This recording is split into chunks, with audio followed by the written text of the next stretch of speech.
Welcome to episode 2 of Eternal Horizons, a Magic the Gathering podcast where we look out on the legacy format and beyond. My name is Jasper and Bowie, or just Jasper, and I'm here on Christmas Eve with my good friend Francis Cooper, aka FGC. How's it going, Francis? I'm feeling very Christmassy today. Last night I went to a drag performance with my partner's family, and that just really got me in the mood for Christmas.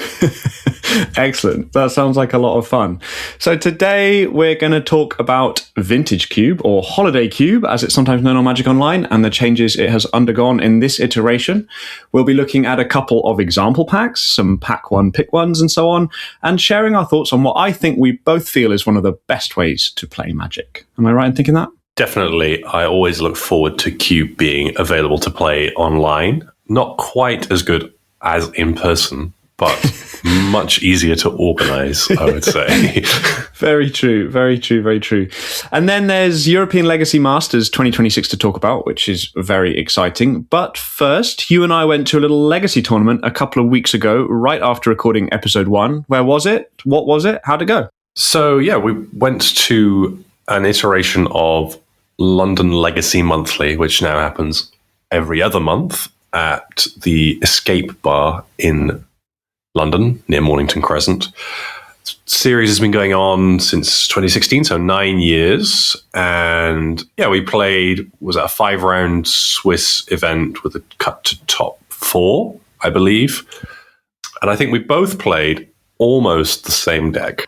I think we probably played like 72 out of 75 identical I think 72 cards. is correct, yeah. And it is what we were talking about last episode, in some detail, but not large amounts of detail, which is the Lady Octopus Painter deck. Although it was a version of it that you, I think, had only just built and not even tested yet when we both decided that it would be a fun thing. You mentioned it, because I remember we talked about Baleful Strix.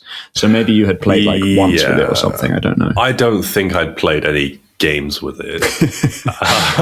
But I thought in theory it was a good way of maximizing the Lady Octopus card. So I suppose the first couple of iterations of playing Lady Octopus Painter that we'd come up with, first one was your mono blue suggestion, which also played the new owl. I don't know what it's called again. Wan Shi Tong. The one with X, blue flash. X. Yeah, there are 2 Wan Shi Tongs, so the cheaper one. Yeah. I think that was just a card that I thought might be a good use of, because the deck, as constructed at that point, played a lot of mana. It played like, we'll put links to these lists in the notes if you want to have a look at them. But basically it was like Mox Opal, Mox Amber, Tamiyo, Lady Octopus, Painter combo, and then the stuff around that, like Force of Will and the Bounce Lands and Urza Saga and whatever else. And Wan Shi Tong felt to me like a reasonable card to start with, because it also turns on Mox Amber, but then it's a way of using up mana that you have lying around when you're playing tons of artifact mana. It also pressures planeswalkers and can be card advantage if they're playing fetch lands, which usually in Legacy obviously people are. And so it's just a way to have like a fair plan basically in one card, I would say. Yeah. So that, I guess, was the first shell that we were looking at that you proposed, which also had the one ring in it, which is a big deal with Lady Octopus. Yeah, of course. I should really have mentioned that. That is like the whole point of Lady Octopus, is that you get to cast the one ring for free. And it's a cast ability. It's not Aether Vial in that respect. Lady Octopus, for anybody that doesn't know, is a card you every time you draw your first or second card in a turn, you put a counter on it. And then you can tap it, cast an artifact spell from your hand with converted mana cost equal to or less than the number of counters on Lady Octopus. So you get up to 4 counters pretty quickly, because it's at least 1 for every card that you draw for turn. And then you're playing, well, I was playing Ponder, but you could be playing Brainstorm, Baleful Strix, whatever. All of those things will trigger Lady Octopus to get a counter, and then you'll reach 4 pretty speedily, and then you're casting the one ring and drawing more one rings and casting them, while also still being able to cast all your other cards because you're casting them for free. That's like the whole idea. You get to do the crazy free ring plus have all your mana open to do other things, which is, I guess Forge gets to sort of do that eventually because they have functionally infinite mana, but it's a different way of achieving that game state. They also can't cast Ring at instant speed, which Lady Octopus can. It's notable that you get around timing restrictions with Lady Octopus, which is pretty rude. I think casting a ring in combat doesn't feel very fair. Yeah. Not that the ring feels very fair anyway. Or responding to a Thoughtseize. Yes, not very fair. So I think that was the first build. I had separately been thinking about playing Jasper Painter with Basim, which is an Assassin's Creed card. Whenever you cast a historic spell, once per turn you may draw a card with Basim, and then if you do that, he gets unblockable, and then when you deal combat damage to a player, you put a counter on him. Note that a lot of these cards in this deck have lots of weird timings of when things happen, and when drawing cards may or may not trigger them, and casting artifacts may or may not trigger them, which is something that was a lot harder to manage in paper. But I was already thinking about the Dimir deck, and I suppose Lady Octopus seemed to me like a great fit there. So there was a sort of blue-black variant without Wan Shi Tong, with all the artifact mana, and Lady Octopus. Very similar in ideology. Because notably, Lady Octopus also triggers Basim, because Basim triggers off any historic spell. Yes, so your Aether Vial effects are typically a lot worse later in the game, but if your Aether Vial cantrips, that makes it a lot better. So, just a bit. Yeah, so that was the second one. And then I suppose the last time we recorded the podcast, I had sort of got sick of losing to Nullrod and Khan and really wanted to reduce the reliance on the Seat of the Synod, Moxen dominated mana base. And so the deck became a fetch land Brainstorm mana base. Brainstorm notably good with Lady Octopus because you can jump the counters on her in your opponent's turn because it's a draw 3, so you put 2 counters on her, which gets you to 4 more quickly. Brainstorm also obviously flips Tameo as well, and Brainstorm, famously Tameo. Decent card. I mean, fine magic card to put in your deck. Putting Brainstorm in a deck, not controversial, usually. So that was part of the change, and then the other change was Baleful Strix, which makes you even weaker to Orcish Bowmasters, which you are already reasonably weak to, I would say. There are lots of spots where Orcish Bowmasters is pretty devastating, but Strix is so good with Lady Octopus as a flash removal blocker, so on, artifact that cantrips with Basim, notably instant speed artifacts off Lady Octopus trigger Basim in your opponent's turn, so you get to draw a card once in each turn, not just your turn. And then, it also turbos the counter production on Lady Octopus. Yes. So a lot of benefits. It's a very nice play pattern where you get to, your Lady Octopus on 2 counters, you tap it, play Strix, draw a card, trigger Lady Octopus, go up to 3 counters, then you untap on your turn, you draw your card for turn, and Lady Octopus goes up to 4 counters. And that's obviously a nice place to be in terms of the ring. 4 is where you want to be. 4 is where you want to be. 4 is the magic number, contrary to De La Soul. So I think I also put some fatal pushes in the main deck, that sort of thing. So the deck became a little grindier. Splashing black lets you play your own Orcish Bowmasters as well, which famous hallmark of good card design, and the best answer to Orcish Bowmasters is Orcish Bowmasters. Yeah, it's literally a sideboard card to bring in opposing Orcish Bowmasters matchups and almost none other, which, might say something about that card. So that's the list. And you shared that list with me, and we did mention it last episode, and we talked about it a bit then, but I think that goes into a bit more detail as to why we ended up on that. And I like the look of it. I hadn't played a single game with it, but I knew I wanted to play Lady Octopus, and I was feeling a little bit like the mono blue build is just quite fragile. So I was like, well, I'll register the same thing, except that I think the only difference is you couldn't find a surgical extraction, so you played a Fairy Macabre or something. And I decided to register Blue Elemental Blast instead of Hydroblast because they look better. There's no reason to play Hydroblast in this build because you're not playing Ensnaring Bridge, and you might get misdirectioned. You never know. I think if someone misdirections you, that just means they wanted it more than you did. I think that's probably accurate. They were just really dedicated. I mean, there is untimely malfunction, right, in the format. That's a card. Only just. Do you want to talk through what your findings were in practice? I guess so. I mean, I think that it's worth noting at this point that we had quite divergent tournament experiences. Mm-hmm. I don't know if you want to save the suspense for your section. No. So, I mean, you won the event, which is pretty sweet. And I think I don't know. I think I won a round, maybe. I think I did win a round. Okay. maybe even. No, I think I just won one. So right. I don't remember my round super well because I wasn't really incentivized to do so. But I think my findings, I mean, I think that I liked the Baleful Strix drawing cards interaction, but it is just super rough against Bowmasters. And then, sometimes variance just comes to get you, and that's part of playing Magic events, and you just don't always have the cards in the right order or the cards that you need. You lose to Screw, you lose to Flood, whatever it is. That was kind of my tournament experience overall, but I had fun with the cards when they were doing what they should be doing and not getting removed and stuff. That's obviously always the way it goes. you get to do the thing, and it's good. I think that is one of the main takeaways for me of playing these Lady Octopus decks, is that I do think that doing the thing is good enough in the sense that you're not investing all these cards into something that is bad. Like Lady Octopus does need answering, I think. I don't know how you feel. I mean, your event went considerably better, so I guess you will probably also feel that way. I definitely think Lady Octopus is legacy playable.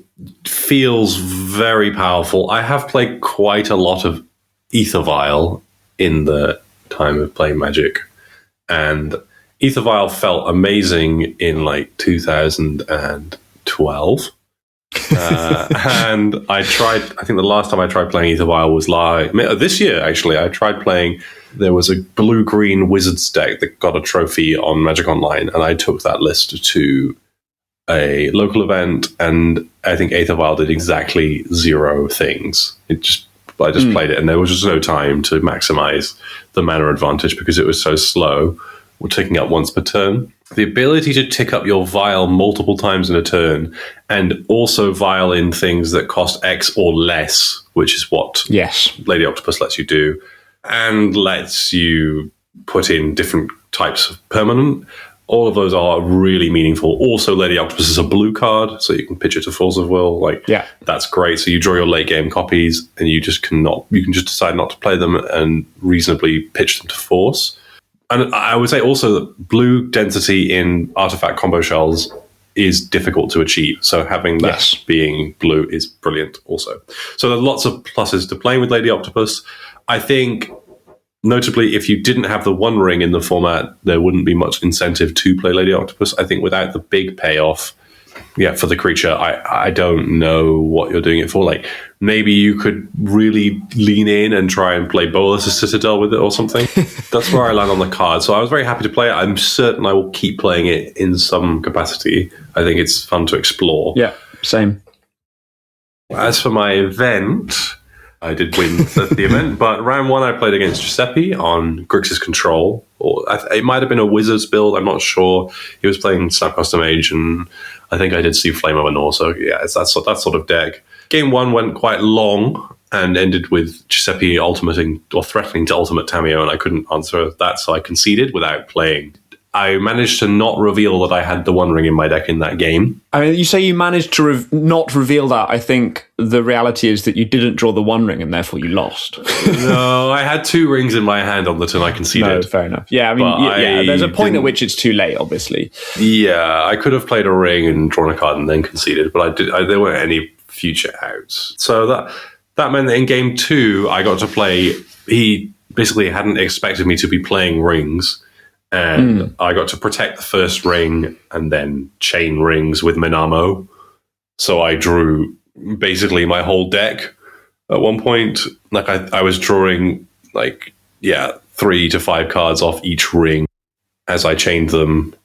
And eventually I think I combo killed, or I can't remember exactly how I won. I mean, once you have so much resources, it doesn't really matter. But then, because both games were really long, I will say, so time was called.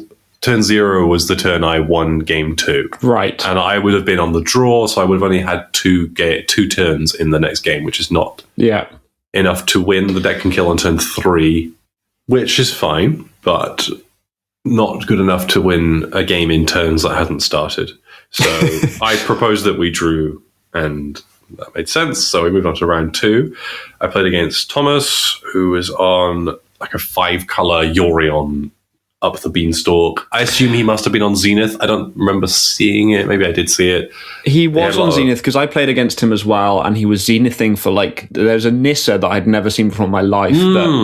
When you land 4, it reveals cards until you reveal an elemental creature off the top of your deck, and then it puts it into your hand. So I think he only was playing 1 Nissa and a bunch of Solitudes. So that was an interesting build. Yeah, he had Solitude and Endurance. I did play against him. So yeah, my notes say that game 1 I got ground out by Leyline Binding and Up the Beanstalk, and eventually he hard cast Attractor from his hand to close the game. Game 2 was completely the opposite. I had a very aggressive creature-based draw, which had turn 1 Tameo, turn 2 Orcish Bowmasters to respond to his Beanstalk off, and I cast the Orcish Bowmasters with Urza Saga, which then started making constructs. Nice. So that game was so quick that I forgot it had happened, because I thought in game 3 I was actually playing for a draw again and reported it as such, and then Thomas reminded me that I'd actually won a game already. So I did win the match after winning game 3.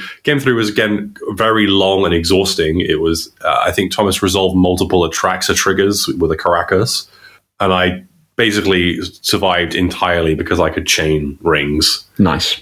I think I actually still only just scraped over the line despite that, because he was also drawing a ridiculous number of cards, and I fatal pushed a Collector Roof to get in for lethal with just enough small creatures, sort of thing. Lovely. And I think that was on the last turn I would have in turns. So yeah, this is so 2 very long rounds, notably 2 Orcish Bowmasters matchups as well, which is not, and one was an Orcish Bowmasters Collector Roof matchup, which so not really what I wanted to play against. No, not exactly. What about round 3? How did that go? I played against Diego in round 3. Diego, I've known for a very long time now. I would guess a decade. He was there basically when I started playing Legacy in London. And he comes very occasionally, but he doesn't have a lot of time anymore. So it was lovely to see him again. He was playing blue-green Omnitel, which I was less happy to be seeing again. Because obviously it's structurally awkward to play Painter versus Show and Tell combo, usually because they can play the card Emrakul in their deck, which means that your Grindstone combo is not sufficient by itself. You need some way of removing their graveyard in response to the Emrakul trigger, or a Stifle or something to win. So I noticed this basically on turn 1 or 2 and leaned very hard into an Urza Saga beatdown plan, knowing that I would be fetching Lava Spur Boots to increase pressure. Diego doesn't play all that often, so I don't think he knew that Lava Spur Boots was in the format. So that meant that I got to basically he had a draw with an Ancient Tomb and a One Ring. He took some damage off those cards, and then suddenly there was the ridiculous amount of pressure out of nowhere, and he couldn't combo win the game with the mana he had because of Ancient Tomb and One Ring dealing him damage in his turn. Not every Saga deck plays Lava Spur Boots, but it's a card that I've been putting in more and more often, and I just really like the way that it interacts on the axis that you're talking about. If you're playing a Painter combo deck, which obviously usually I am, having that fast, aggressive construct draw allows you to commit to that game plan, and as you pointed out, sometimes people don't know that you have it or aren't aware of it, and you catch them unawares, and it's very, very quick to end the game. Yeah. And then giving Cameo haste to create a clue, or little things like that, are always quite effective. So that won that game. Game 2, I think I lost. Yeah, I kept a hand with Tameo and a Flusterstorm and a Urza Saga. It was kind of a mopey hand, but it had mana development and the Saga and interaction. And Diego led by playing 2 Carpenter Flowers, which somewhat disabled the Flusterstorm in my hand. Oh no. So we played quite a long game despite this, where I was trying not to expose my islands to prevent his mana, but obviously I couldn't do anything, and I think he knew that he didn't have to do anything if I couldn't do anything, basically, is where we ended up. So eventually I ended up being forced into using my mana, and then he got to hardcast Omniscience with backup, and then it was ridiculous. So that game ended that way. And then game 3 was very similar to game 1, where I had a very fast Urza Saga aggression draw and didn't really play with Painter Servant at all.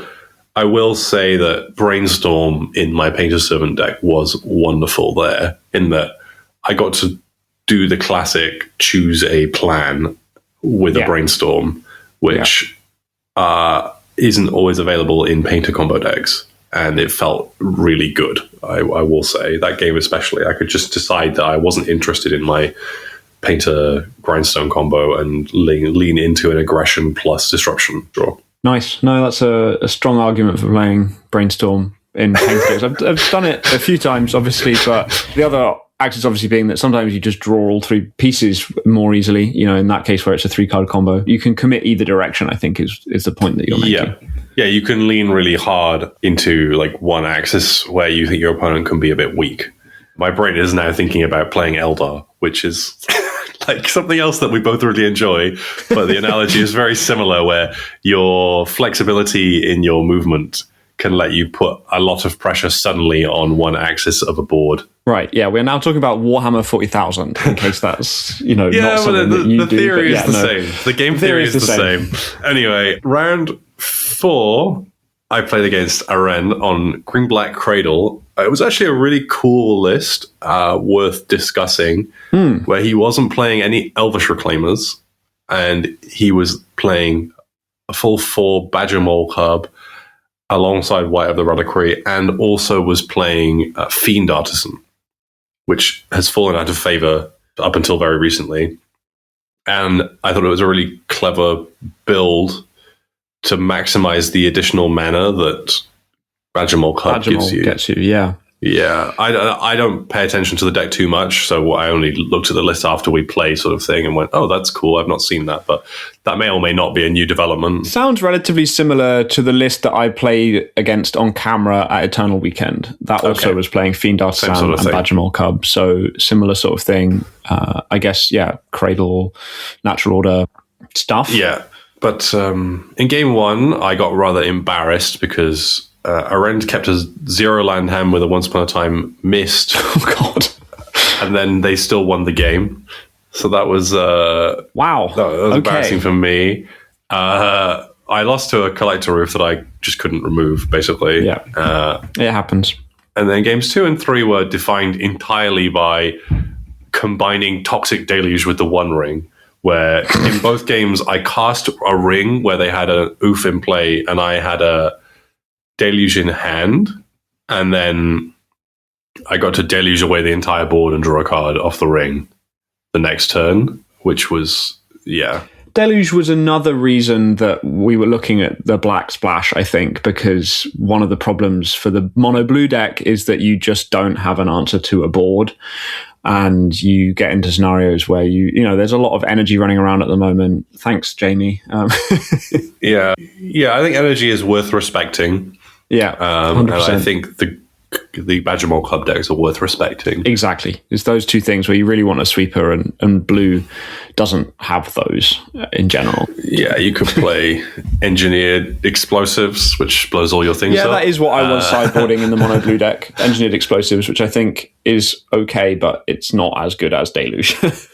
Yeah, Toxic Deluge I think is really effective. I think perhaps versus the red-white decks, maybe the damage is really high, especially with things like Ajani. It doesn't beat a flipped Ajani and whatnot. But yes, you are a Toxic Deluge and a Blue Blast deck.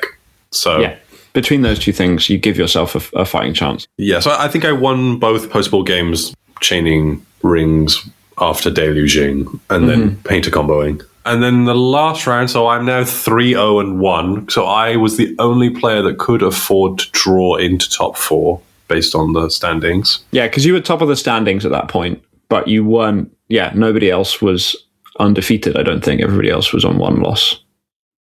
Something like that. 100%. So I played versus Brian on Black-White Energy. Game 2, I think I managed to get a clean, fast Painter Grindstone kill backed by a force on a removal spell. But 1 and 3 were entirely defined by mana problems where I couldn't quite get out of like being wastelanded a lot. I think they were just like both games involved multiple wastelands early. Note to be also, these decks don't like playing against Caracas. It's really not a card you want to see. Yeah, Caracas I don't know if that is difficult. Yeah. It's not unbeatable by any means, but like it doesn't interact with your combo, but it interacts with every other threat that you play, basically. I mean, Tamiyo, Lady Octopus, and Basim all get bounced by Caracas, and you don't really want to be having to try and recast them every turn. Yeah, you don't get to snowball your threats. I think usually how I try and manage this is like you want to play 2 1-mana legendary creatures so that they Caracas you once, and you're functionally like porting them for 1 mana every turn, which is not terrible. Or you want to play a game that's based on like resolving rings and Painter combo and Urza Saga. Yeah. So you can beat Caracas, but Caracas is meaningfully disruptive, and Brian was obviously playing Caracas in his deck, and that was a pain. So, yeah, so I lost that. But didn't matter. You top 4'd anyway. Yeah, so 3-1-1 was enough to make top 4, in which I played against Arend again, and it was pretty similar to the round I played in round 4. So I managed to win 2-1 again. Game 1, I lost to Fiend Artisan finding Craterhoof with all the mana from a Mole Cub and a Cradle. And then, game 2 and 3, Toxic Delusion stuff. So, and then I played against, I guess in the final, I played against Ibi on Mono Black Helm, which I will say, on paper, I think is potentially the worst describable matchup. He's playing Khan the Great Creator, main, and Orcish Bowmasters, and Opposition Agent, and Deathy Voidwalk was also pretty good. And he was playing a fast combo. An Opposition Agent is really awkward if you want to try and commit to a combo plan, because if your Saga goes off, then they get to get your Grindstone and kill you with it, which is not really what you want. I would say it's exactly what you don't want. Yeah, so, something like that.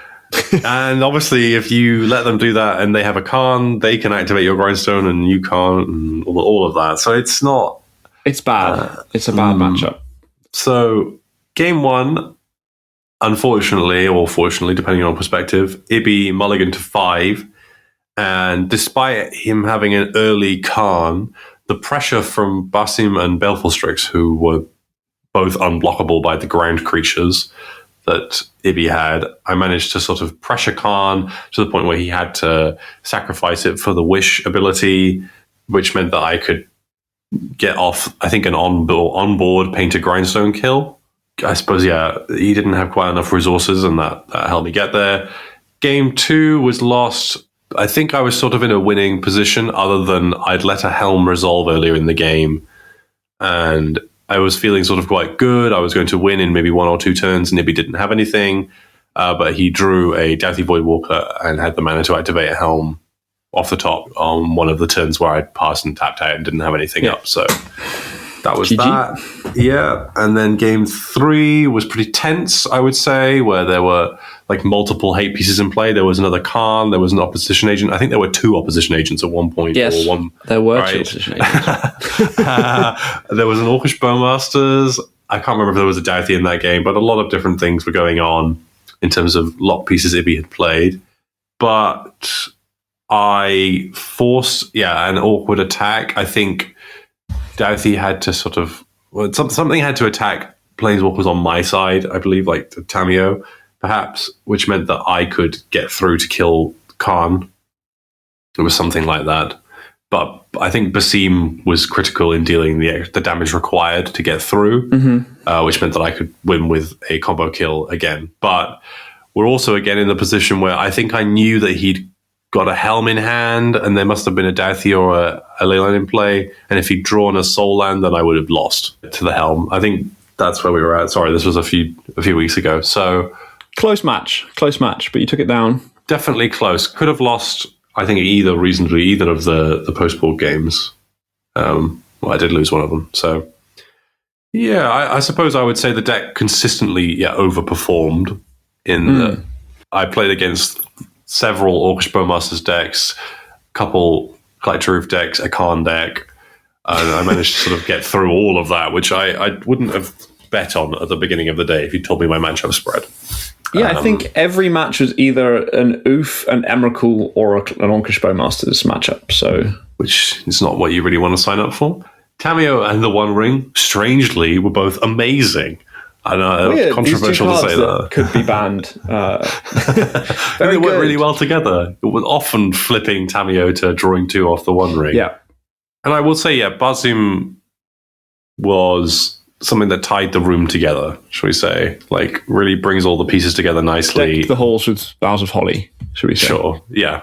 Yeah, very Christmassy effect. There were no baubles in the deck, though, so not that Christmassy.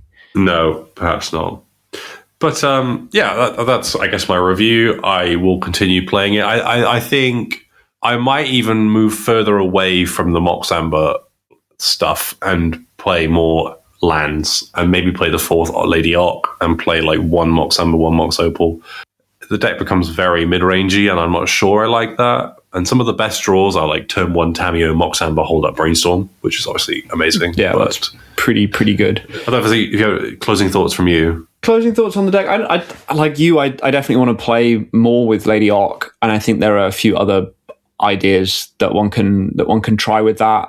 I think that it's encouraging. It was fun to sort of both be playing it, and obviously my tournament didn't end nearly as glitteringly as yours, but I really enjoyed watching you win and take it down.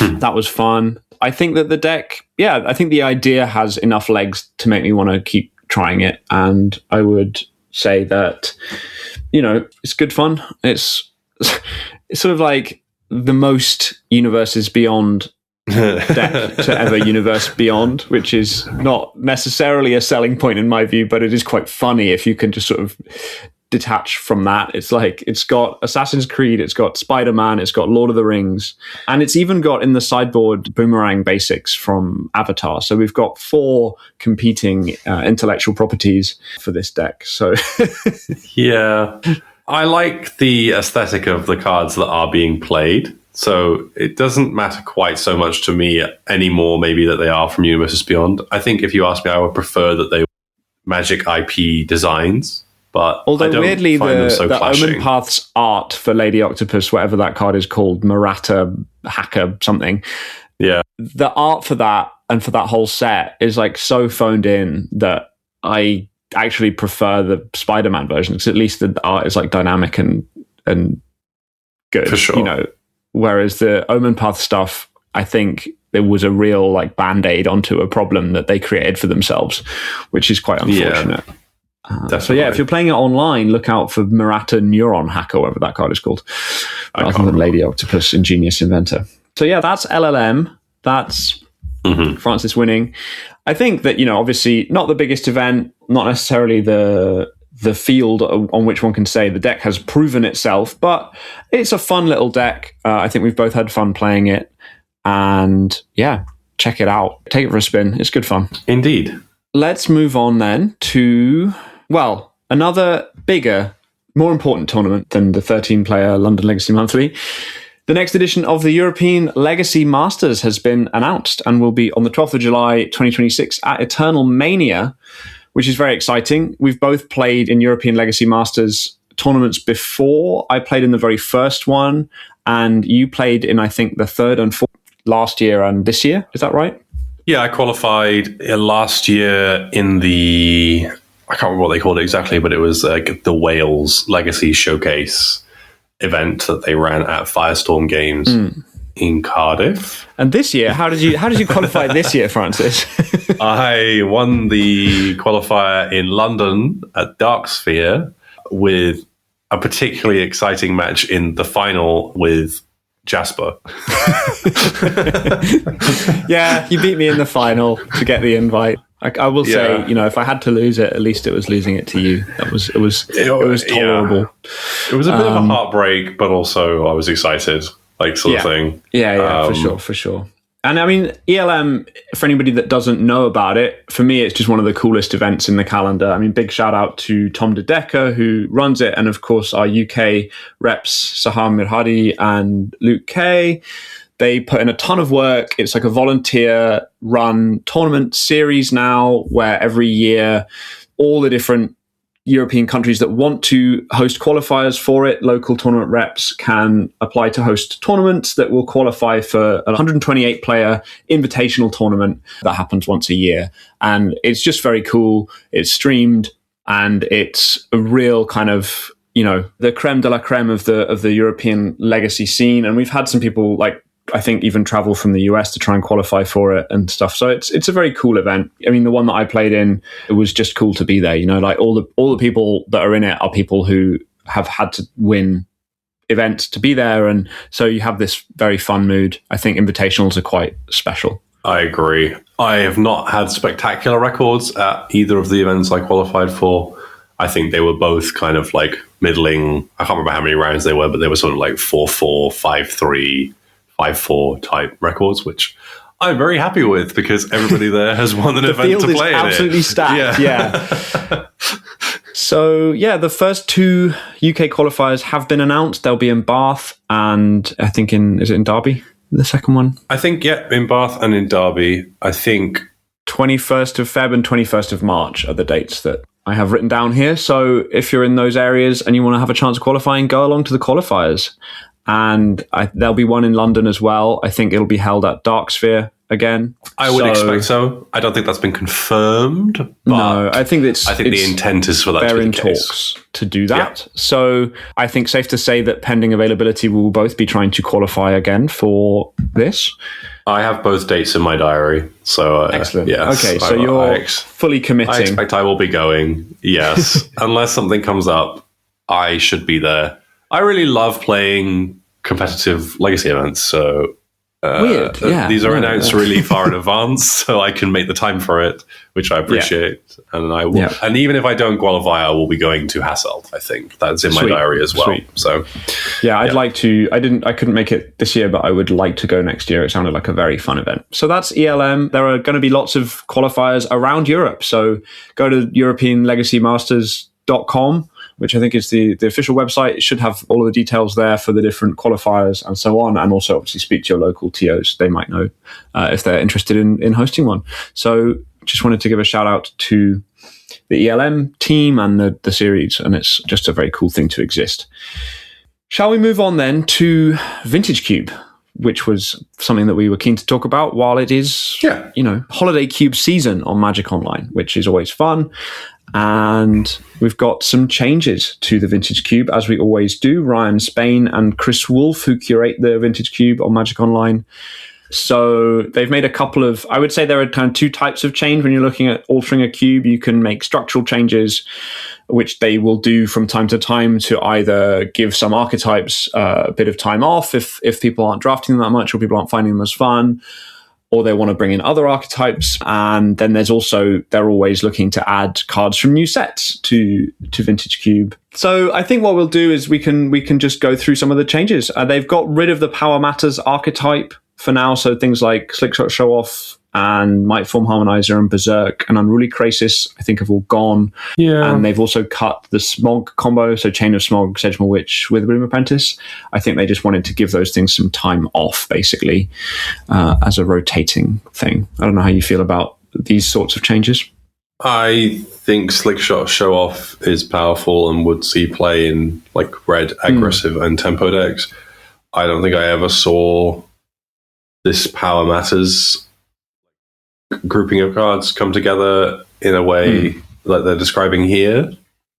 I think Berserk has applications, but I don't think Unruly Crisis or Mightform Harmonizer, which are 2 of the other ones they've got pictured here. I don't think either of those have ever really. No, I can't recall ever picking either of those cards. But no, we do have some 2 big new additions. Arriving at the door. I'm not sure what's going on there, but yeah. It's Survival of the Fittest and Bazaar of Baghdad are ringing the doorbell of Vintage Cube.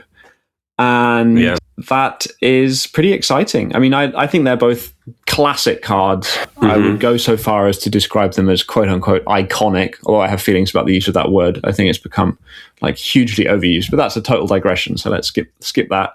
These are probably iconic vintage cube, vintage cards. And I think that they're probably fine for the cube in the sense that they don't tend to be like as warping when they're in a singleton format. You don't have like vintage dredge in the cube. So Bazaar is much less warping. I don't know what you think about that. I have drafted successful survival decks in cube. Usually they are, I would say, on the lower end of power, and it tends to be a card that I am looking for. I think it's still particularly good when you have some reanimation effects in your deck, right? It's a discard outlet, I see it as, that lets you tutor for your threats that you want to reanimate when you have more creatures in your deck than usual, which is not a very common position to be in, but that's my preferred place for it. I don't think I would draft around it as a creature toolbox, like I'm going to go and get my Wickerbow Elder or whatever, like I did in 2011. Like it's not that game anymore. It's the Vintage Cube power level is too high, I think, for that to be like a sustainable plan. Yeah, it's a repeatable Entomb, I see it as, for more mana. That's what I tend to draft Survival of the Fittest as. It also goes and gets things like Nadu, which is obviously a worthwhile thing to go and get. So I think Survival is probably, I tend to see it maybe as a higher pick than most people seem to, because I tend to get it quite late, and I think there is use for it, but I think the use for it where it's high power enough is quite niche. That's where I end up with it on that. And then Bazaar of Baghdad, I tend to see as not something I want to play. I find the problem with that card is that it's quite a polarized variant of that effect in that you can't really activate it more than a couple of times without severely harming your chances of winning, unless you are winning very quickly after doing so. And you can't play enough copies of that effect to ensure the consistency that you need to win consistently after activating Bazaar of Baghdad. So that's sort of where I end up in terms of picking it. I'm not saying there aren't decks that you should put it in. I'm just saying that that's where my mind goes when I think about Bazaar in Cube.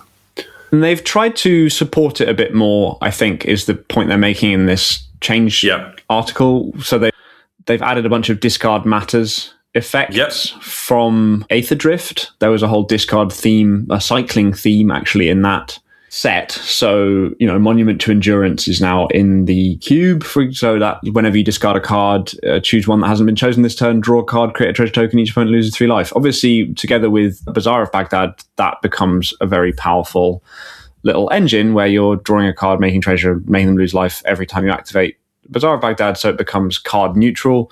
And then I think, it's an interesting idea. I've only drafted the cube now. I mean, there was like a preview league. I drafted both of those, but then I've only drafted it once in a sort of best of 3 environment since then. I think you've drafted twice.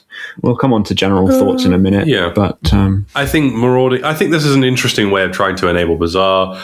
I think cards like Marauding Mako have potential. I think Monument to Endurance is also, I tend to think of it actually as perhaps a bit of a sleeper for older formats. Like I've played against it a good bit in like Pioneer when I've done that. And I think it is like a great, slower, grindy engine that hasn't quite found a home or hasn't been explored in older constructive formats. And that tends to mean it's sort of in the right sweet spot for Cube as well.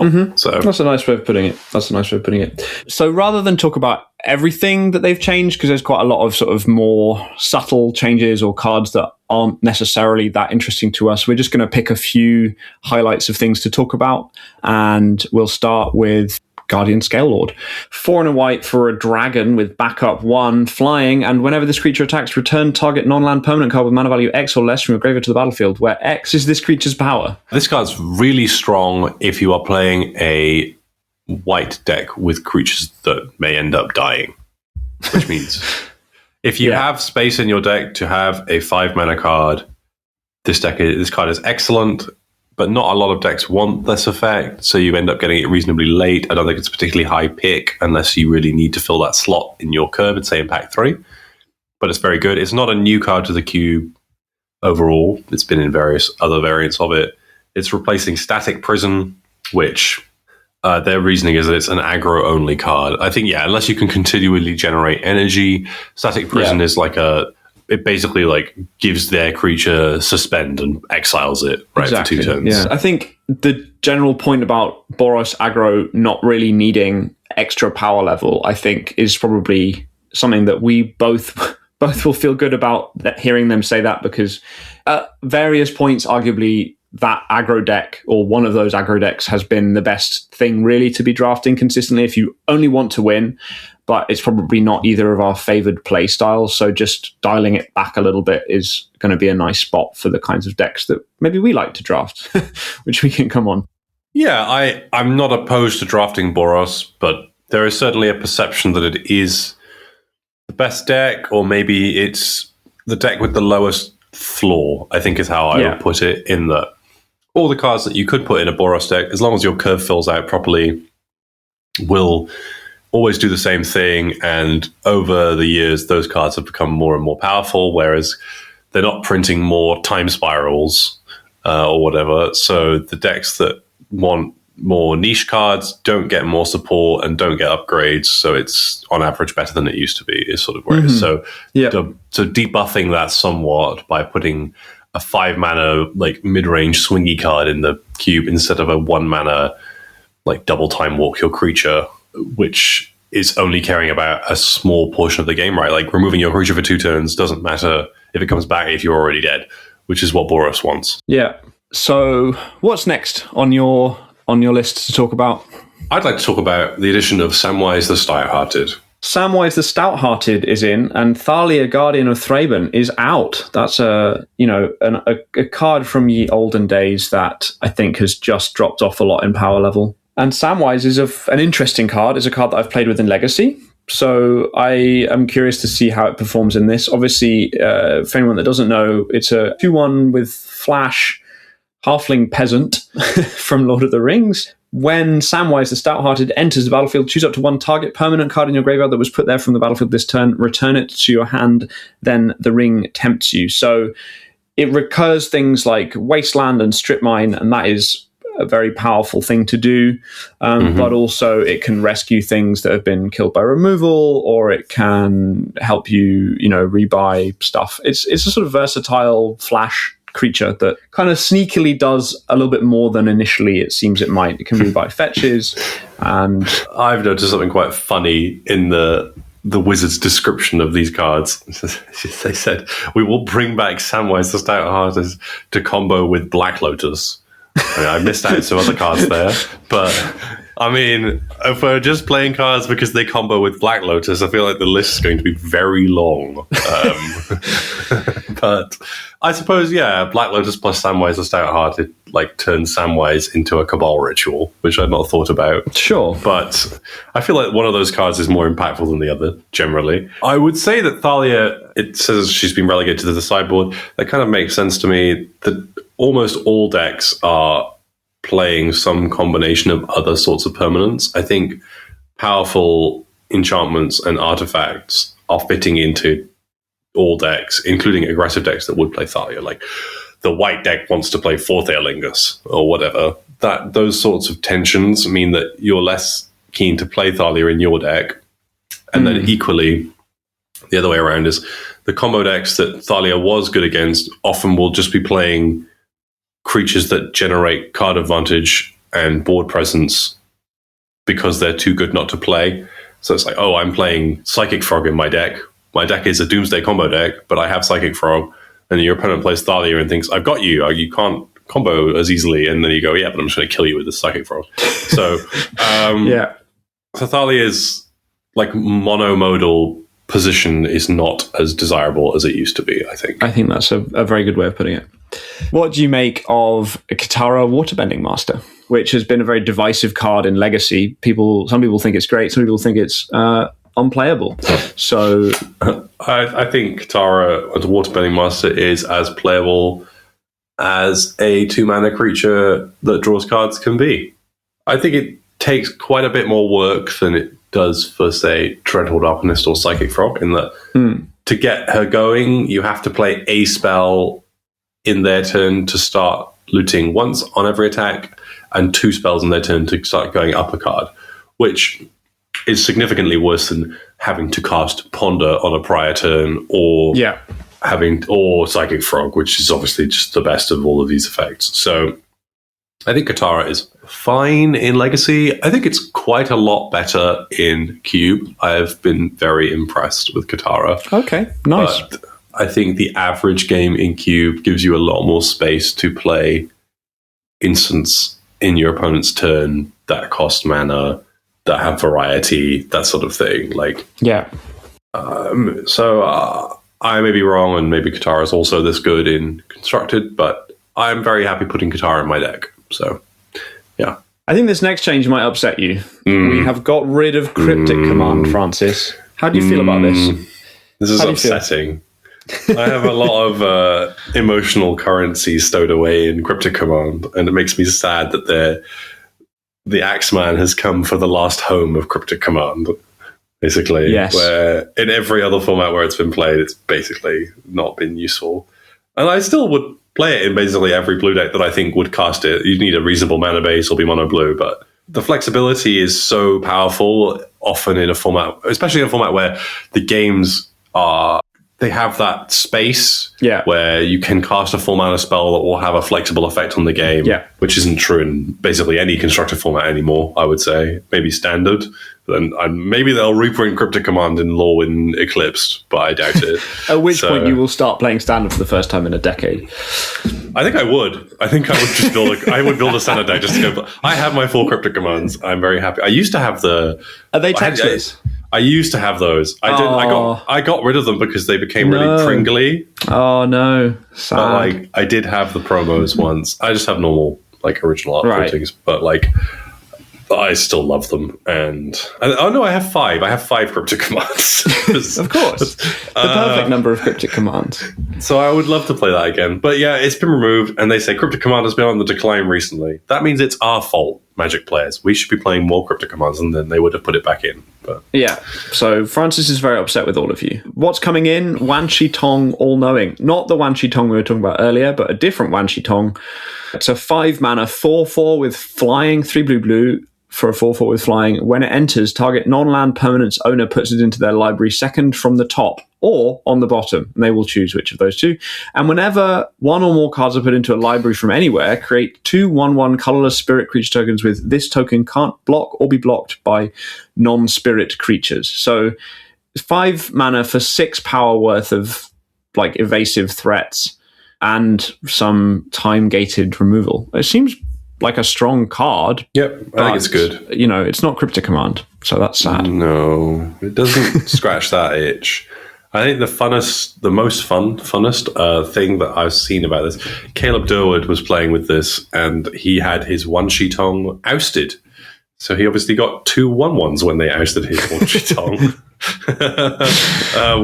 And then he got to play it again, which was quite funny.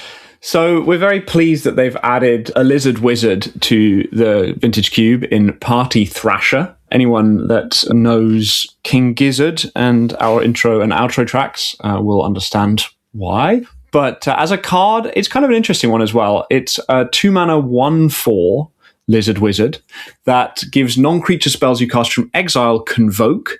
And at the beginning of your pre-combat main phase, you may discard a card. If you do exile the top 2 cards of your library, then choose one of them. You may play that card this turn. Dreadhorde Arcanist has made way for Party Thrasher.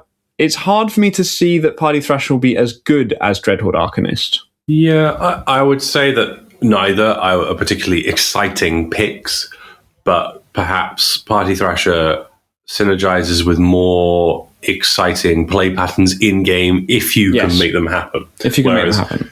Dreadhorde Arcanist's stuff encourages you to do things like play Ponder, play Lightning Bolt, play Thoughtseize. It's you already should be doing that. But Party Thrasher, say, is a combo with Delayed Blast Fireball, I think, which is a card that it does 2 damage to each of your opponent's creatures and them.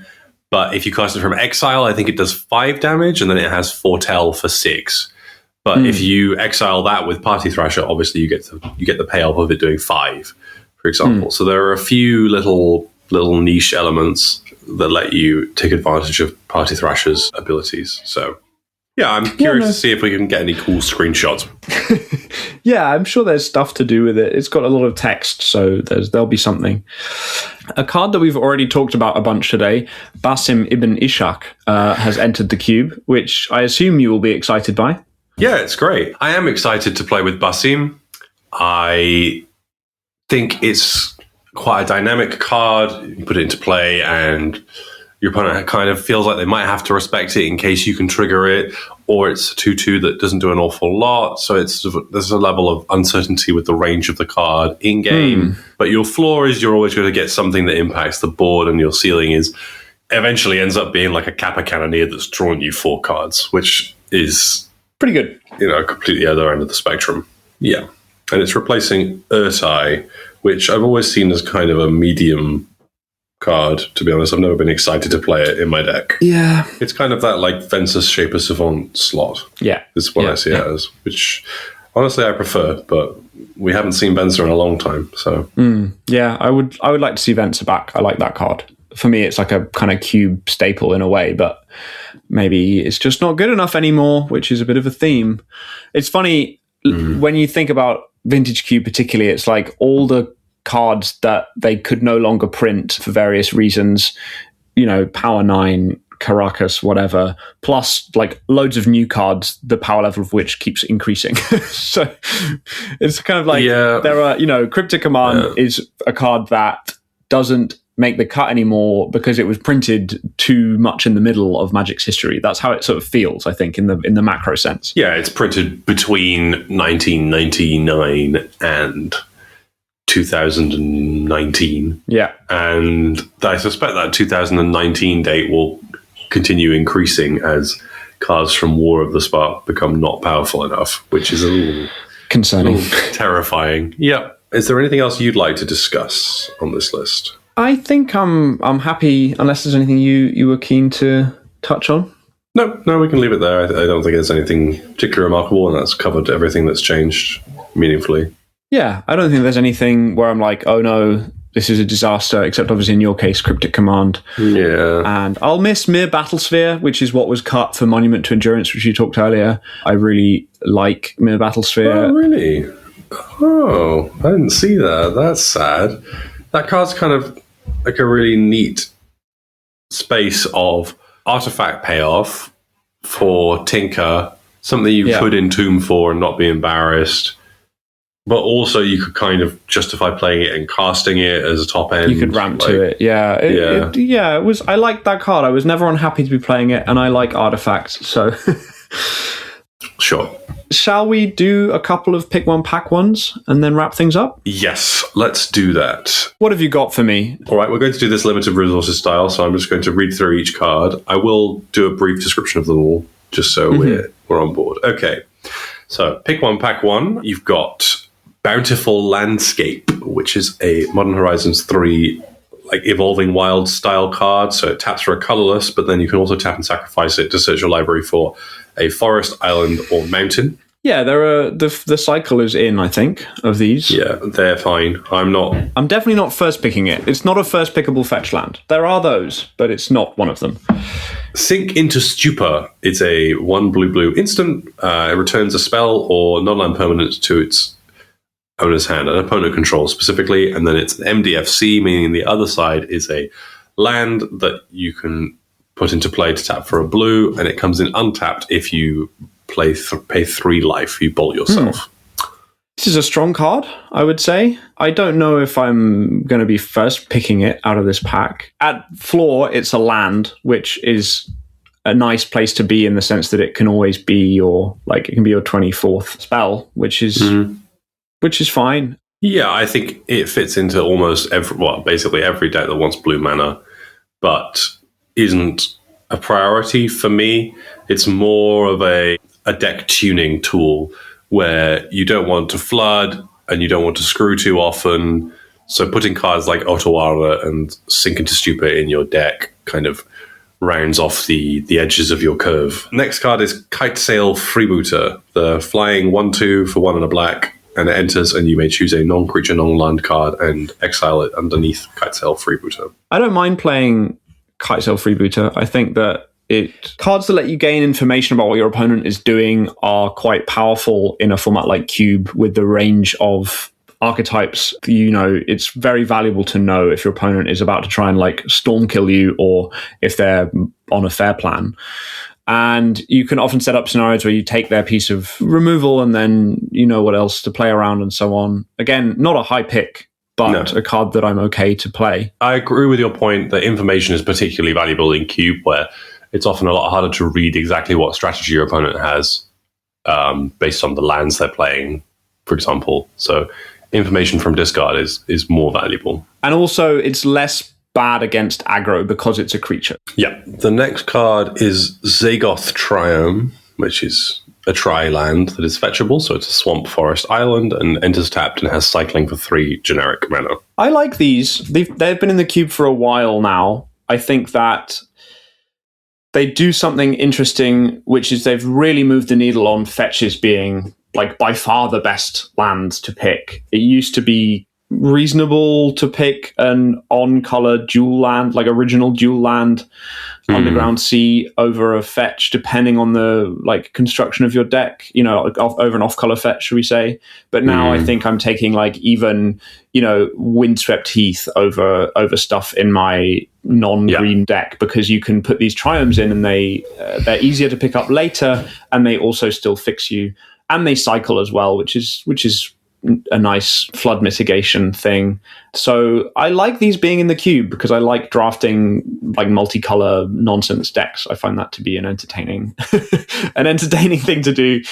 But again, I think I'm not first picking this because they tend to come around again. Well, they also tend to have plenty of analogs. For example, if you're looking for a Dimir land, you might want a Zagoth Triome or an Underground Sea or a Watery Grave that you can all fetch for, or an Undercity Sewers, which is the next card. Oh, is it? Interesting. In the pack. Yeah. Yes. So that's another tapped multi-coloured land, Undercity Sewers, for Island Swamp. This enters tapped. When this enters, surveil 1. So I presume you feel similarly about this to Zagoth Triumph. I feel similarly. I like these. I think it's great to have access to a surveil land in your deck. And I noticed in the change list that they've even brought back the red-white surveil land as well. So obviously it's a card effect that they're keen to give people access to. I think that, again, it makes me want fetch lands even more, because the strongest play pattern there is to fetch it end of turn, but be able to leave up mana if you need to. So again, I'm not first picking Undercity Sewers, and I'm assuming you wouldn't disagree with that. No, not an exciting first pick yet. I think so far we've not really had anything that's worth first picking. Well, you might have to, but you're not excited to. Okay, sure. Yeah. The next card is Tersa Light Shatter. I think a cool card. A 3-mana, cool 3/3 with haste. When it enters, you can discard up to 2 cards, and you draw that many cards. And then the rest of the card is clipped off my screen. So if it attacks, you've got more than 7 cards. Yeah, 7 or more cards. You get to cast a spell? Yeah, you can cast a spell at random from your graveyard. Well, you can. It's not even cast a spell. You can exile a card at random from your graveyard and play that card. So you can play lands, I suppose. Yeah. What do you think about this card? I think it's a strong effect. I think it's a cool card. I don't know, again, that it fits super well into... I mean, we've touched on our sort of drafting proclivities. It's not a card that I'm looking to, pick early, because it doesn't necessarily play in the strategies that I'm most interested in playing, which are like multicolor nonsense / combo / artifacts. That's kind of what I'm most excited to do in Cube, because there are lots of different ways to construct those decks depending on what you see, and I put a value on flexibility in that sense. I think you could play Tersa and be fine with it just for the 3/3 that like does a Fable of the Mirror Breaker second stage when it enters the battlefield. 3/3s for 3, a reasonable rate. I don't know that you can't build a game plan around the second ability because it's at random. So, medium floor, medium ceiling kind of card, I would guess. Yeah, I've been generally happy with it in like graveyard-centered decks, perhaps like red-black, or perhaps aggressive red decks like red-white or mono-red. And then I've also been happy playing it in blue decks that like want the selection. Maybe you want to fuel a delve spell. So I think it fits in lots of different places, but it's not a particularly high pick because the power is kind of flat against the rest of the options. That makes sense. So I'm never unhappy to play it either. No, it's like a totally C plus B minus type card, I think. It's like, this is good. But okay, the next card is Securitan Squadron. Securitan Squadron. Yeah, so this is like an artifact that makes more of itself. It's got like the squad mechanic, right? It's a Fallout card. Yes, so it's 2 mana 2/2 artifact creature robot. So Jasper's already excited. And it has squad 3. So as an additional casting cost, you may pay 3 any number of times. When you do, you create that many token copies of it. Now, its ability synergizes with squad because it's a 2/2 with vigilance, and then whenever a creature token enters the battlefield under your control, put a +1/+1 counter on it. So it scales very well. It's an acceptable card to just play on turn 2 because it's a 2 mana, like in your white aggressive deck, and then it's a kind of anthem effect for other stuff that comes in as well. So yeah, it's not the kind of artifact that I'm most excited about, but I think it's a solid card. Nothing where I'm like, oh, I'm thrilled to first pick Securitan Squadron, but you play it in the decks where it fits. It's an archetype player. Yeah, and it fits across multiple decks, and it scales with the mana and scales with so I think it's a good cube card. Next is another Triome. This is the red, white, blue Triome. We've already talked about the blue, black, green Triome. I can't imagine there's much else to say about this one. So we'll move on to the next card, which is Lurrus of the Dream Den, which is a different sort of card to all the previous ones because I think just on power level alone. To explain this card, we talked about it in the last episode because I played it in Vintage, but it's 1 double hybrid Orzhov for a 3/2 with a lifelink. Yeah, that's all it does, right? Does it do anything else? It has Companion. So you can pay 3 mana to put it from your sideboard into your hand. And to meet the Companion clause, each permanent card in your starting deck has a mana value of 2 or less. And you can, once per turn, cast a permanent from your graveyard. This is an interesting one to first pick, right? Because like the power level, I think, is there. It's very much a build-around card in the sense that you don't want to pack 3, pick 1 this when you've already drafted, like, I don't know, Tinker or whatever. So probably a good time to pick this. I mean, not every Lurrus deck, like the best Lurrus decks require certain cards to be in them, which are obviously high picks for other decks as well, and you may not Black see Lotus. them. I mean, okay, yeah, Black Lotus is the obvious one, but even other stuff, like you really want stuff that will synergize with Lurrus, and you're not guaranteed to get that because those are also, like, most of the best decks want those good cards, right? Like, it's not... Well, yeah, your constraint is that you have to only play cheap permanent cards, and often cheaper cards are cards that you want in your deck in higher quantities, and so does everybody else. So, yeah. No matter what you're looking for, that will be you'll be in competition, and that does almost always come up with Lurrus. I find if I'm drafting it, I end up with a very minimal sideboard of playable cards because I'm playing every card I'm allowed to play. And often not always, but you end up playing 3 or more colors and you end up spending quite a lot of picks on mana. So I think Lurrus ceiling as a deck is some of the best decks you could have in the format, but the floor is quite low. You could fail to have a playable deck if you take Lurrus and you get cut on the things you might need. So, I think of all the cards that we've talked about so far in this pack, I would be most inclined to pick Lurrus because, as I said, it's like nice timing for this. I like to think of Cube as something where it's a sort of choose your own adventure, right? And it's nice when you get presented with the page that is Lurrus. That's not going to happen all that often. I don't get to draft Cube that much, even when it's on Magic Online. It's just nice to be presented with the opportunity to do something fun like Lurrus and be like, well, this is in some respects, the opportune time to pick it. Obviously, you also, the best Lurrus decks are the ones where you like first pick Black Lotus and then you wheel Lurrus in like for pick 13 or whatever. But you can't plan for those. So having this like very clear signal in a pack that so far otherwise hasn't been particularly exciting, I'm kind of okay with just committing to that lane and seeing if I can make it work. Yeah, I understand that reasoning. I'm not going to make a personal strong statement about what's, I guess, in the pack and what I will take until we get to the end, because I want to see what you think I took. The next card is Blazemire Verge, which is a land. It's not got basic land types. It's the black-red Verge, so it taps for black and it taps for red if you control a swamp or a mountain. What's the next card? What do you think about this cycle? What do I think about the cycle? No, I mean, the cycle is fine. I think like it's fixing, but it's not fixing that I'm particularly keen on picking early or even picking at all if I can get other fixing, because it doesn't have fetchable land types. I think this is like an aggressive deck card that you pick late because it fixes your mana. I think people should certainly not underestimate how good and necessary mana fixing is. You definitely want to be spending your picks on lands because you have 45 picks and you can only play 23-ish non-land cards, so getting extra lands into your deck is going to be very beneficial. That are good, but this is not a cycle that I'm prioritizing very highly. No, I think that they're better than, say, the cycle that contains Dragon Skull Summit, which you no longer see in the cube. So it's sort of an upgrade there, but those were never high picks either. So the next card is World Spine Worm. Ooh. 8 triple green for a 15/15 with trample, and when it dies, create 3 5/5 worm creature tokens with trample, and then when World Spine Worm is put into a graveyard, you shuffle it into your library. I think this card is one of the good sneak attack targets, stroke through the breach targets, because it attacks 15 and then leaves behind 3 5/5s.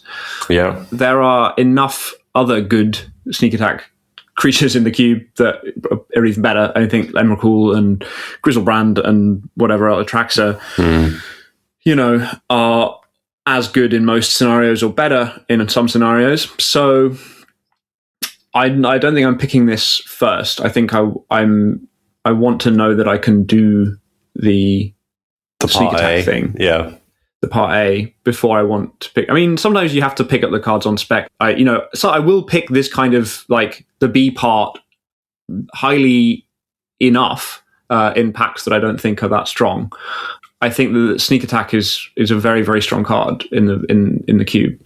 So I'm not opposed to it, but it's also, again, I'm not like looking to first pick it. It's not very synergistic. The only card I think you've not mentioned that works here is that I think Worldspine Worm is the best creature with Flash. But again, Flash I think is a much higher pick than Worldspine Worm. You're not likely to see it. Yeah. So not picking Worldspine Worm first makes sense. The next card is Caldra Complete, which is a 7-mana living weapon equipment. And it has indestructible, and gives the creature +5/+5, first strike, trample, indestructible, haste, and whenever this creature deals damage to another creature, that creature gets exiled, I believe. So if it doesn't die, then the creature is exiled. And yes, notably, the creature, the token, the germ, gets indestructible, as does the equipment. Yeah, I mean, this is not a high pick for me. I don't imagine it is for you either. But no. Not particularly. It's fine. Yeah, I could see them cutting this, if I'm being honest, at some point. It's fine. I think Stoneforge Mystic is the only reason you would ever play this card, and it's too expensive to be cast for any reason, really, for what you get. Getting it for 2 mana, which is what Stoneforge Mystic lets you do, is great, but doesn't always win you the game or anything like that. It's got a turn delay with the Mystic, and there are lots of other better things I think Stoneforge Mystic does. So I could even see them cutting it. But as you might guess, I'm not taking this first. The next card is Subtlety, which is part of the Modern Horizons 2 Elemental cycle. 2 blue for a 3/3, flash flying. When it enters, choose a creature spell or planeswalker spell, and its owner puts on top or the bottom of their library of their choice. This is a strong card. It's free interaction, which is definitely at a premium in a cube like Vintage Cube. It's a strong effect. I know that you're keen on this card. you like this kind of card. You like to play blue in any case, and that it goes in those decks. Obviously, notably doesn't go in a Lurrus deck, but it's you're happy casting it as well as pitch casting it, right? Like you casting, casting subtlety for 4 mana is a very big tempo swing and lets you continue your game plan. Lets you start chipping in for 3 and so on. So I think if I can cast Subtlety for 4 mana and get a target for it, I feel gleeful, very happy. I am winning the game if I am countering something meaningful and getting a 3/3. And it's like, but pitch casting Subtlety always feels a bit awkward to me, and is only really good when you have like pressure, because obviously they're probably going to do it next turn if it's going to still manage the board that you have, that sort of thing. So. I think maybe I'd have it slightly higher pick than Sink into Stupor. It's, again, a higher pick in a deck that plays lots of creatures already, so your 3/3 contributes more, but... I think it's fine. The next card is Balance, which is 1 and a white for a sorcery that each player, I guess, chooses the number of lands, cards they have in hand, and creatures they have, and equalizes them across each player down to the fewest each player might have. So if one player has 1 land and the other has 5, then the 5 lands person has to sacrifice 4 lands. And then the same is true for cards in hand and creatures in play. I've received a lot of Balance screenshots from you over the years. I know that this is a card that you like.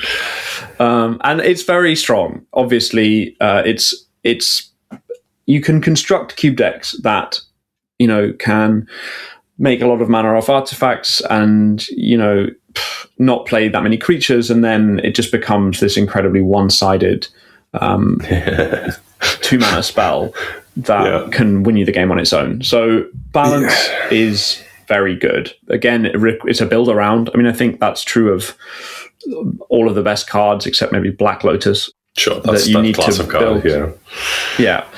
Like, say, Underworld Breach is another card that I think is strong, but you need the things to go with it. Balance, I think, is stronger than that. But interesting. Okay. Or like as a first, I'm not first picking Underworld Breach because Underworld Breach.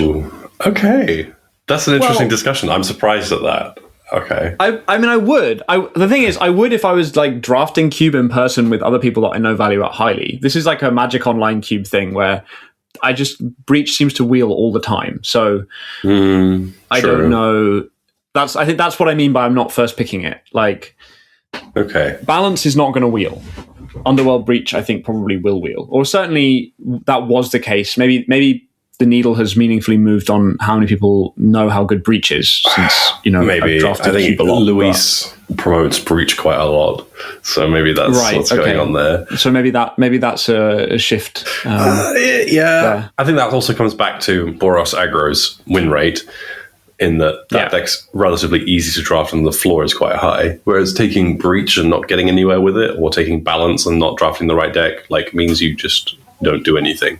And I think online, maybe those strategies are less drafted because of that. I think Balance is great. I usually am not first picking it. I think it is based on the pack here, it's in the discussion for first picking. But I don't think I'm usually excited to first pick it. But I don't think this pack is particularly strong. So I think it's a card that you want to get 5th pick after taking a lot of artifacts, and you want to go like Mox, like something else, Balance. Mox, I think I'm going to play a Planeswalker. I'm going to play a whatever, and I'm going to play a Signet or a Talisman, that sort of thing. The last card in this pack is Elvish Mystic, which is green 1/1 for a creature that taps to add a green. Notably not a creature that taps to go and get a forest out of your deck, which is what a lot of people thought it was when it was first printed. So that is all the cards. What stands out to you? Lurrus stands out, I think, as the build around effect that we talked about earlier. I think Elvish Mystic is a good card. I think the Elvish Mystic decks that's a strong archetype. The 1-mana ramp creature decks do win quite a lot in my experience. Yep. Partly also because they have more game against against the aggro decks because they're committing to the board more than some of the more spellsy, combo-y decks. Mm-hmm. So I'm not particularly looking to first pick an Elvish Mystic here. That's not what I'm saying. I just mean that that archetype is a decent one to be in. Worldspine Worm we've mentioned, but again, it's not. It's something that I am mentally bookmarking. Like if I see a sneak attack in a later pack, I'm hoping to get it back. Yeah. Depending on how the table works out. But yeah, it's an interesting pack. It's not. There's nothing where I'm like slamming it first pick and I'm delighted. Balance, I think, like we said, is not something I'm hoping to first pick. Is there anything I'm missing? I don't have the cards in front of me now. It's interesting to see what sticks in your memory as well. So not having the cards in front of you, picked I think you've discussed everything that's worth discussing. For me, I think the first pick was between Lurrus and Balance, and I did end up picking Lurrus. Yeah, that doesn't surprise me. I would have put money on you picking Lurrus in this situation. Yeah. I like drafting Lurrus, and I think all of the aspects that you said make sense to me, and that taking it first gives you control over your whole draft, making sure that you're drafting to your stip, like your stipulation of your companion clause. So, I drafted... maybe we can put the screenshot in the show notes. Yeah, we can do that. It was a blue-white Lurrus deck with Library of Alexandria and Caracas and Urza's Saga, and then it had the Guide of Souls, Ocelot Pride combo with Skull Clamp. And did you trophy this draft by any chance, Francis? Yeah, I did trophy this league. Yeah, it was good. And then Source to Plowshares I had Force of Will, Remand, Miscalculation. I was playing with Katara. That was interesting. Mm-hmm. She was really good. Yeah, so it was blue-white creature tempo with enough interaction to play along a game with Sweet. Sounds great. That was good. The only card that I think was in my sideboard that I wanted to play in my strategy that couldn't because of Lurrus, maybe there were two. One was Parallax Wave, and one was Abhorrent Oculus. Those were the cards that I was maybe I'll play these. I think Wave was a much higher consideration, but I think Lurrus still got there, given I'd built my whole deck around it. Having 8 cards in your hand is better than having 7, I think, is the takeaway there. Yeah. Do you want to go through a pack of your own? Go on, I've got one pack for you. It's quite a fun one. It's the only draft that I've done so far of the cube since it was added, not the preview ones, because those were best of one, which I feel like is just, it's a bit of fun more than it is something where you're trying to draft that coherently. So we'll do it the same way as you've just done for me. And the first card in the pack is Badlands. How do we feel about Badlands? Yeah, it's a fetchable dual. Pick one. I guess the only notable thing for me is that it's not a blue land. I think that would be the only thing I would be thinking about. And then otherwise, it's whether or not I want it depends on what else I've drafted. So I don't think I'd be excited to first pick this. Yeah. Compared to something like Underground Sea, which I would be okay with first picking. Yeah. But what about the next card, which is Demonic Tutor? 1 and a black, search your library for any card. My rating of Demonic Tutor has come down over the years. I think maybe I was playing Cube for the first time in 2013, something like that. And Demonic Tutor was top 20 cards in the Cube. And I'd be really excited to see it. Maybe even higher. Might have been because, lots of the new cards hadn't been printed. And I think now it's only really good in decks where you want to assemble certain combinations of cards. The generic card that would go into your mid-range deck, I think, are all very similar, and you don't want to have to tack 2 mana onto them to go and get them, sort of thing. What are your thoughts on that? Even if it's not top 20 anymore, it's still a high pick for me, I would say. It can always be the best card in your deck. Yes, so you're adding 2 mana to it, but the flexibility that it grants you and the way that Vintage Cube games can play out, where you need to find certain answers to certain threats, or you need to find the threats that will end the game in a particular scenario. I like Demonic Tutor quite a bit. because it goes in a bunch of different decks, and when it goes into your deck, and when you know that you have it to fall back on, it adds a lot of resilience and redundancy to combo plans, kind of like you mentioned. Like, Yes, I think it's still a high pick. It's just lower than maybe I would have taken it a while ago. It's a fair point that it's not as good in a fair deck as it used to be, because the threats are all better and you're not able to, you may not be given the time to spend that extra 2 mana. Yeah. So I think the that's fun fair. fact about Demonic Tutor is it's the first Magic card I ever saw. Really? Yeah. I remember I was playing Warhammer, like Lord of the Rings, in year 7. Like I was aged 11. That's the UK, maybe 10. And I went to the school tabletop gaming club. I was very cool in year 7, going to the tabletop gaming club, playing my little high elves. And there were people playing Magic, and somebody said, "Have you seen this game? Look at this card." And they just gave me a revised Demonic Tutor. I remember looking at it and being like, "Wow, it's like a pentagram on this. This is cool." And then gave it back to him and carried on playing Warhammer. That's a very fun fact. Yeah. I did not know that. So there's a nostalgia value for Demonic Tutor here. Oh yeah, cool card. Yeah, it's a cool card. Next up, Time Twister. That's an exciting pack. I love me a Time Twister. Time Twister I think is in the same echelon of busted alpha sorcery as Demonic Tutor, I suppose. Yeah. So, I think contrary to Demonic Tutor, I think Time Twister's actually gone up my pick order in the last decade. Interesting. Quite a bit. With effects like Hull Breacher and Narset and Shieldred and Orcish Bowmasters all being there as incentives to draft Time Twister that are not Storm, which is what the main incentive used to be. What about you? What do you think? I think Time Twister is strong. Obviously, there's those cards that you've just mentioned that mean that it can be reasonable in fairer decks. Obviously, it's not really fair when you're putting a Time Twister on the stack with Hull Breacher in play, but you don't need to be leaning into the sort of Storm plan for Time Twister to be good in the way that maybe you used to have to do. And it's the sort of thing, again, talking about Demonic Tutor, right? I've got my blue-black fair deck, but if I've got one Hull Breacher and one Time Twister in it, immediately Demonic Tutor becomes very valuable. Yes. So, and it's this week, again, it's a nice build around, if you pick it up early, it means that you can try and prioritize building that kind of deck. And I think it's a deck that I enjoy playing. I don't think that it's, of the Power 9 cards that you could see in Cube, it's the weakest, I think, comfortably. Certainly, yes. But it's exciting to...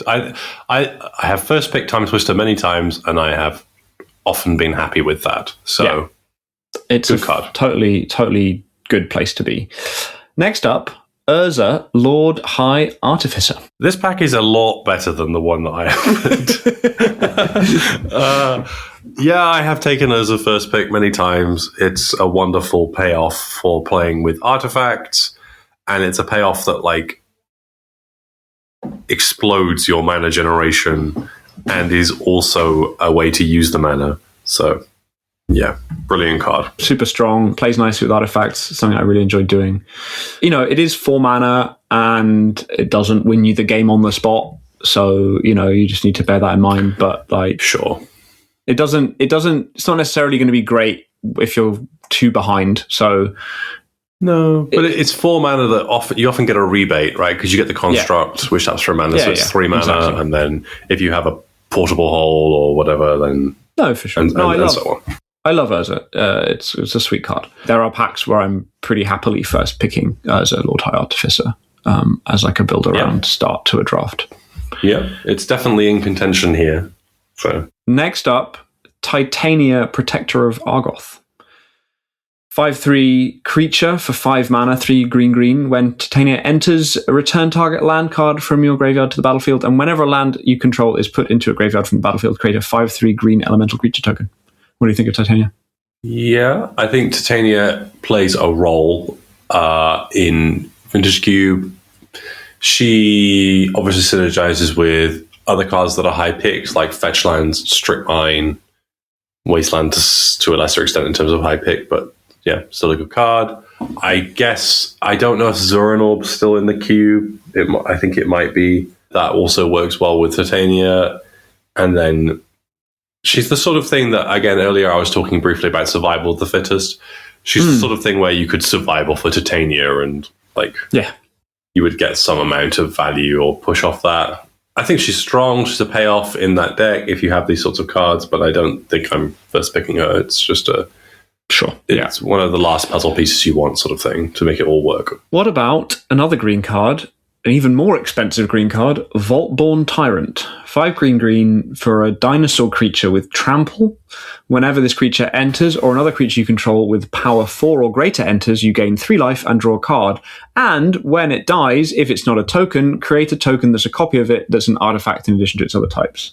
6/6 Trampler for 7. Yeah, I have this as same box as Worldspine Worm, in that it's a large creature that you want to combo with your enablers that cheat it into play.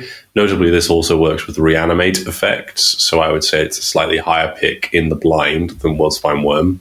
But it does work well with Flash, right? You get to draw the card, gain 3 life, and then make the token. It's good with sneak attack. It's good with reanimate effects. So you could first pick this. I think it's the sort of thing that's much more likely to be a pick one, pack 2, where you've already picked up an enabler or 2, and then you really want this because it is a good outlet. So, but not a first pick usually. How about Arid Mesa? Ooh, an actual fetch land. An actual factual fetch land. We've talked a bunch about them already, and here is the first one that we've seen in a pack. Yeah, I think you could justify first picking almost any fetch land. I tend to want to first pick blue fetch lands because of my preferences. I think this pack so far is strong enough that you're not going to be, but it's a justifiable first pick. If you first pick a fetch land in any draft, you're sort of not happy, but you're not unhappy. And if you get a fetch land like anywhere after 4th pick, you're pretty happy, I don't think. So, yeah. I think that there is an interesting factor where the received wisdom about Cube over the last few years, like, it is now very clear to everybody how good fetch lands are, in a way that maybe 5 or 10 years ago people were still not doing that as much. I don't know. They are also better than they were. Right, exactly. I mean, I touched on that earlier when it came to the triomes. So I think that, like, there are decks that really want... There's synergy with fetch lands as well, right? Like, in various different directions. And I agree with you that this pack is strong enough that I'm not very much drawn to particularly a non-blue fetch, but I don't think it's unreasonable to first pick a fetch. And I think that one wants fetches, and it's reasonable to spend high picks on them early because they will not stay in the pack. Yeah, all agreed. Elite Spellbinder. 3 mana, 2 and a white, for a 3/1 flying human cleric. When it enters, look at target opponent's hand. You may exile an online card from it. For as long as that card remains exiled, its owner may play it. A spell cast this way costs 2 more to cast. Yeah, I think this is kind of a replaceable mopey white creature. Like, it's a good card. I'm not excited about it. Like, things that cost 3, 4, etc., more than 2 mana, you're really having to justify the inclusion. Either you don't have a lot in that space in your deck, and so you have capacity to play a more expensive effect, or you have something that synergizes with it. I guess Elite Spellbinder, like, synergizes with flicker effects. You can take more than one thing out of your opponent's hand, but even if you're, like, hell-bent on forcing, like, an aggro deck, you'd probably just pick the Arid Mesa here, because there are going to be many, as you say, this is a replaceable card. What about Emperor of Bones? Fairly complex black 2-drop. Skeleton Noble for 1 and a black for 2/2. At the beginning of combat on your turn, exile up to 1 target creature card in a graveyard. 1 and a black, adapt 2, so you put 2+1 counters on it, and then whenever 1 or more +1 counters are put on this creature, put a creature card exiled with this card into play on your side of the board. I like this card personally. It often ends up being like a 4/4, just a 4/4, which is fine. That is incidental graveyard hate, and sometimes it makes Atraxa, which is great. Or Voltborn Tyrant, as this pack might indicate. So it's not one of the better reanimate effects because you're spending 4 mana to get there over two separated cost payments, and it's also much easier to disrupt. Obviously, you can just kill the Emperor of Bones and then creature removal. Times. And it's only a shallow grave type effect, not a reanimate. But all that being said, I think it's still a very effective card to be playing with. So I think it definitely deserves its slot in the cube, but I don't think it's an early pick in a blind. Fiery Confluence. 2 red sorcery with 3 modes. You can choose them more than once. Deal 1 damage to each creature, deal 2 damage to each opponent, and destroy target artifact. Choose 3 of them. This card, I think, is often criminally underrated. I think it's really strong. I don't think it's first pick material, but I often wheel this. It's like, I don't think that's quite where it should be either. Yeah, I guess it does cost 4 mana. But often this card reads like 2 red win the game, so that's going to count for something. It's very versatile, right? Like it lets you stabilize against creature decks. It lets you dome them for 6 if they're on 6 life. It destroys their mana if they're playing a bunch of mana rocks. It destroys the payoffs. It destroys. There are a lot of strong artifacts in the cube, so having this modal, flexible sweeper stroke artifact removal that's never dead is pretty good. I would agree.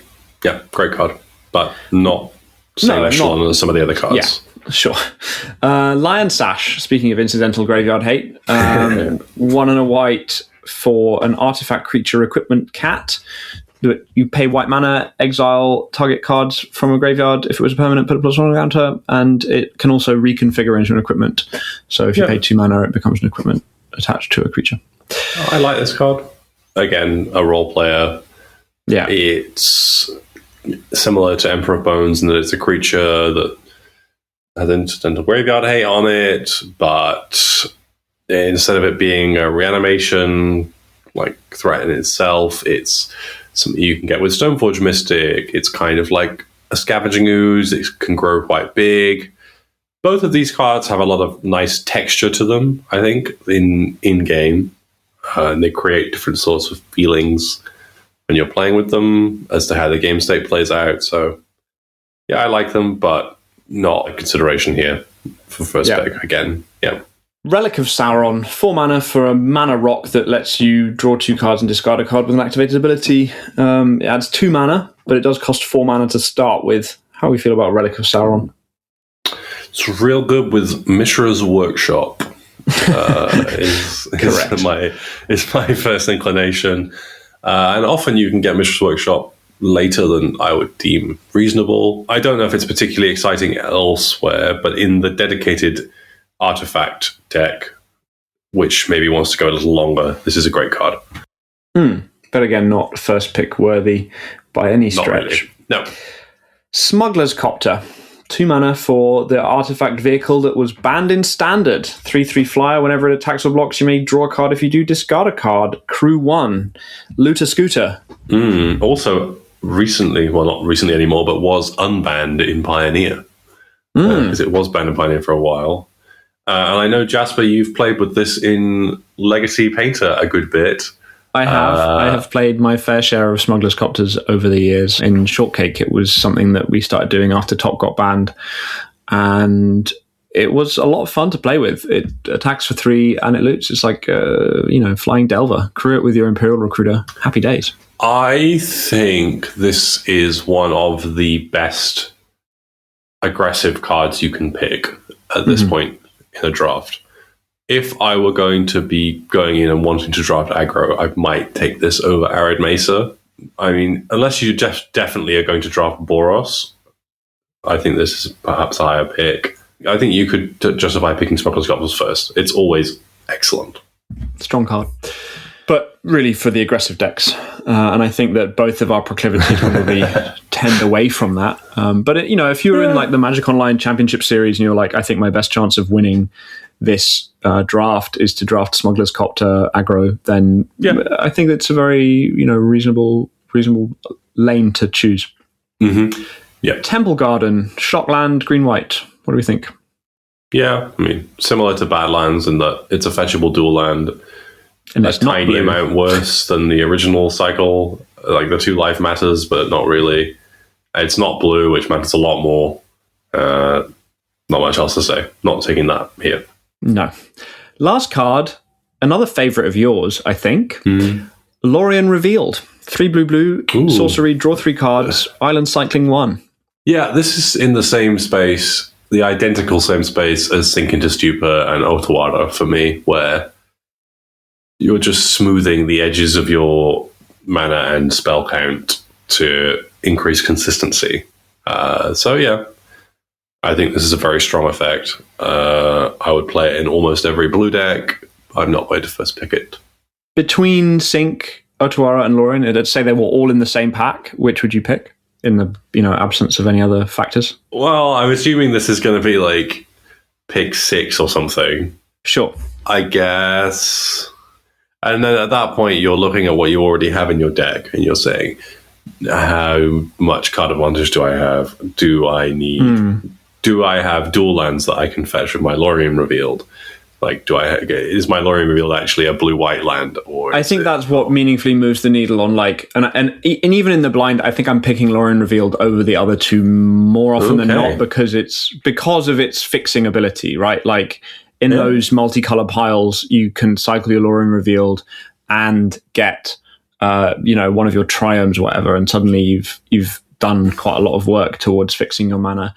Added to which, I think that the draw 3 cards side of things, the sort of top end of it, if you're just in a top decking space, like drawing 3 cards is better than like bouncing something, depending on the deck. Like there are decks where the bounce is very meaningful because it lets you interact with things that will stop you comboing off or whatever. But on average, I think that I'm slightly inclined towards Lorien Revealed, depending on context, obviously, as with everything in Cube. Yeah. I'd put it like slightly above maybe. But again, I'm not first picking it. No. So that's your pack. Okay. That's all the cards. So I remember talking about Demonic Tutor, Time Twister, and Urza. And I think I have all 3 of those as reasonably close cards. Honorable mention to Smuggler's Copter, which, if I woke up feeling frisky, I might take. I think first pick, I'm probably inclined to take Demonic Tutor, in that it will be good with any more polarized strategy that I end up on. Right, so there are lots of different 2-card combinations or synergies that Demonic Tutor can help you assemble.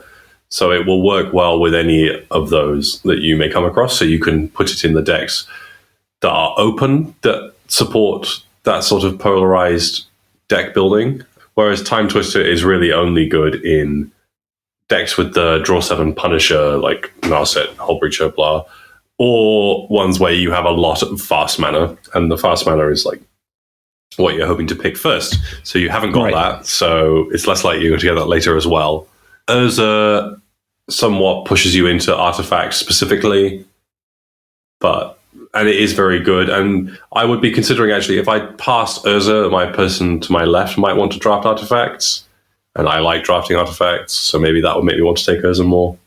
Well, I think that touches on something that I think is important in this pack, which is that I agree that those 3 cards are the 3 strongest cards to sort of build around pack 1, pick 1. Other than, I mean, Smuggler's Copter sort of bracketed, even though I think it is very, very strong. I think that certainly as far as the consideration of like what are you passing, it's less relevant than the other 2, at least, or those 3.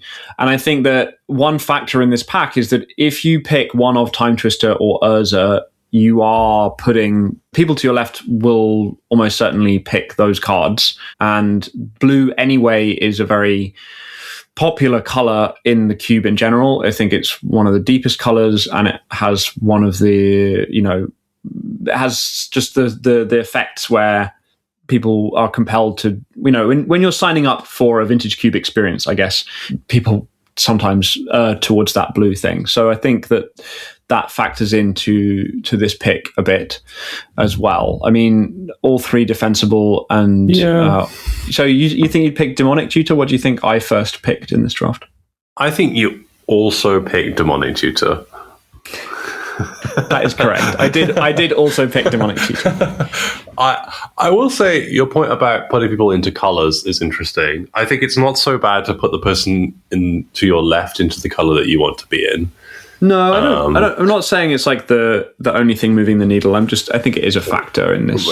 Well, it can also be quite good, right? You could pass Urza, they pick Urza, then you could start taking artifacts, and then their Urza is worse. Or you could pass Time Twister and then never pass a Draw 7 Punisher or whatever.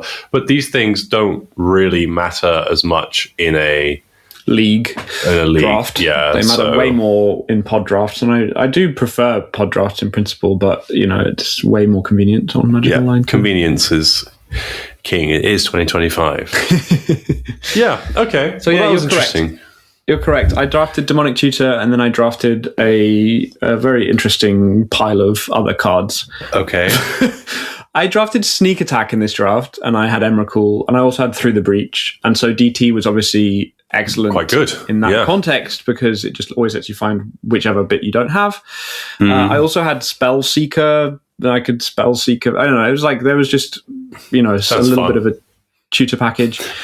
But I don't know. The draft itself was kind of weird. As far as I remember it, this is a few days ago, there weren't that many cards there weren't that many other cards that I picked where I was like, oh, this clearly dictates a lane, except for Wasteland and Strip Mine, both of which I was able to pick up, I think, in pack 1. Which then led me down like Renin 6, Ice Till Explorer, Crucible, because strip mining people out of the game is very good. And then, having the Sneak Attack package in there to end the game felt pretty good. I also had Uro and like Night's Whisper and Remand and stuff. So like kind of just pile of good stuff with game ending combo and seems like fine. The fair plan.